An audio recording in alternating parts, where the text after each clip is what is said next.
The title of my sermon today is Kingdom Etiquette. It's taken from Sirach chapter 3 and from Luke chapter 14. But I want to start with my five-finger philosophy because I think that works in life. Thumbs up to what is good and positive. Be pointed and directed, but first is God. Flip off fear. March forth with integrity. And pay attention to the little things because really that's what really gives you the most joy. So in one of Aesop's famous fables, a certain frog dreamed of flying, but his world was confined, to the muddy bottom there in the swamp. And he had this vision of flying high in the sky. And that's one thing he really wanted to know. What was the vision like from up there to look down? But it all seemed really hopeless until one day, a stork happened to come down and land right in the area searching for little minnows and fish to feed on. And as he watched the stork, he got to thinking, well, maybe I can talk the stork into giving me a flight. And as he started to talk to the stork didn't want to have any part of his conversation because the conversation was chasing the fish away.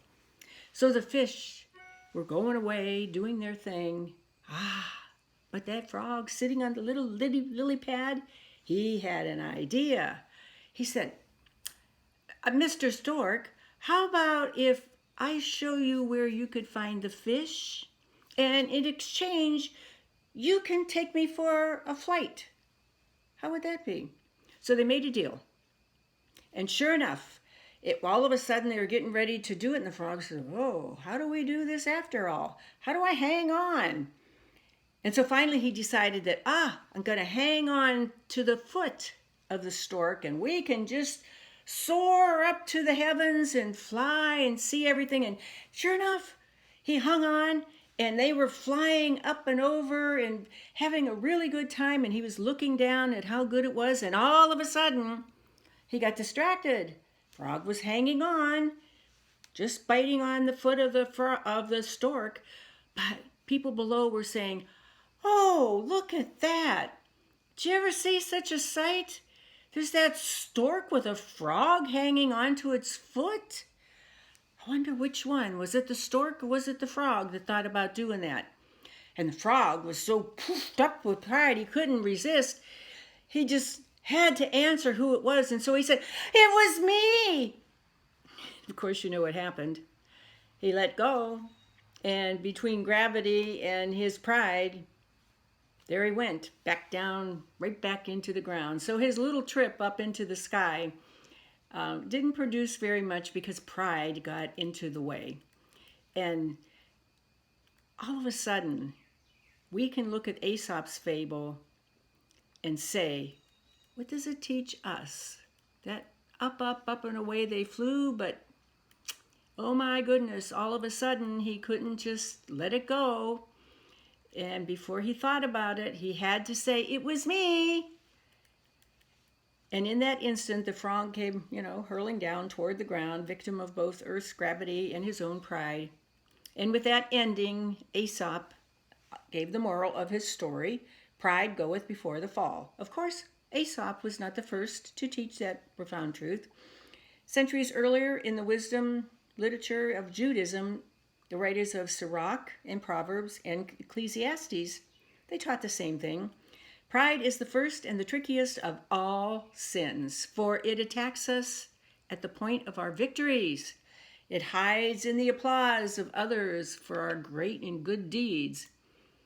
Pride is the shadow lurking on the backside of success. But it is no harmless sin. For pride is the cancer to the soul, the ruin of character, and the destroyer of healthy relationships.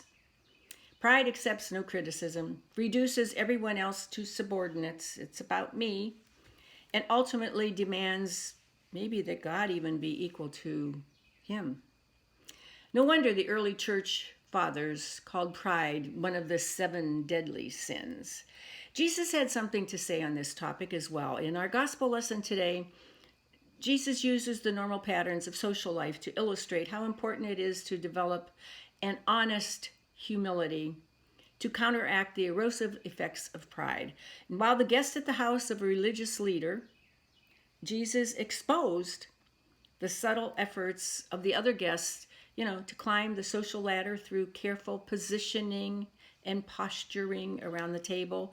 He challenged people to forgo those manipulative techniques and instead receive simply and humbly whatever hospitality happens to be offered. Can you imagine life today in your work situation, in your social circle, in politics for sure, without those games? What a transformation it would make if we did not have to spend so much time and so much energy playing one-upmanship or posturing for self-promotion or networking for our own advantage. Of course, we are afraid to drop out of the deadly game, aren't we? Because we fear others will gain advantage over us. We play that impression management game to the hilt, but Jesus offers us this challenge. So what? What if you gain the whole world with those manipulative techniques, but lose your own soul? All real relationships that really matter. Along the way, hey, what have you really won? Nothing. Jesus wants us to set a new pattern in motion for the world, a pattern of honesty and humility, where competitors can be converted into companions, where people shed their masks and accept the glorious truth that we're all on the same level with each other. In such a world, there would be no need for a social ladder climbing, because we would realize the world is not a castle to be taken, but a table to be shared. There would be no need for power grabs, because the world would realize that power is only valuable in the service to help elevate the powerless. And as Jesus called them, the poor, the crippled, the maimed, and the blind. All of this may seem too unrealistic or too much reaction to table manners in the days of Jesus in the first century, but the truth is, this is where little things form us. They form our character.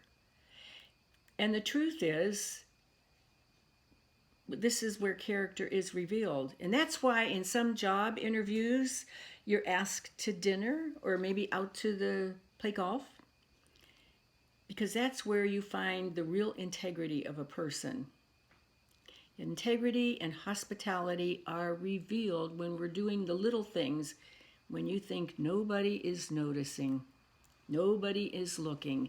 And the way the person treats the most invisible member of society reveals the way that that person really thinks about society as a whole. Little things really do matter. Little things. Jesus was not terribly concerned with table manners and etiquette for their own sake. He just didn't care about that. But Jesus was trying to aim at a deeper meaning to the very core of our souls. He is trying to help us cut out the tumor of pride that is eating our souls alive. Maybe the table was the best place to start. The legend of King Arthur's round table of knights symbolized a society without a pecking order, where everyone sat around a round table in equality. Similarly, the family kitchen table in our homes is the symbolic and literal place, hopefully, where the family prays, shares the bounty of food and drink, where memories are preserved and shared, where laughter reigns, I hope, where laughter reigns, where everyone matters just because they are family and friend. The table is not a place of competition or accomplishment, only a place of fellowship and welcome. Is it any wonder then that the table is also the central place of our gathering and communion with God, with each other at worship? Jesus called us to gather. The table of the Lord is a holy place where the vision of Jesus for a new world order begins to take shape. At God's table, there is no posturing. We are all equally in need of forgiveness, of grace, of God's provision, because we're all sinners. At God's table, there is no competition, and there is enough for everyone. This is not a place for pride and proud fists and clenched teeth. At God's table, the only way to come is with humility, with outstretched hands and open hearts. And if that is true here at this table, maybe, just maybe, it's true everywhere else too. And the people said, Amen.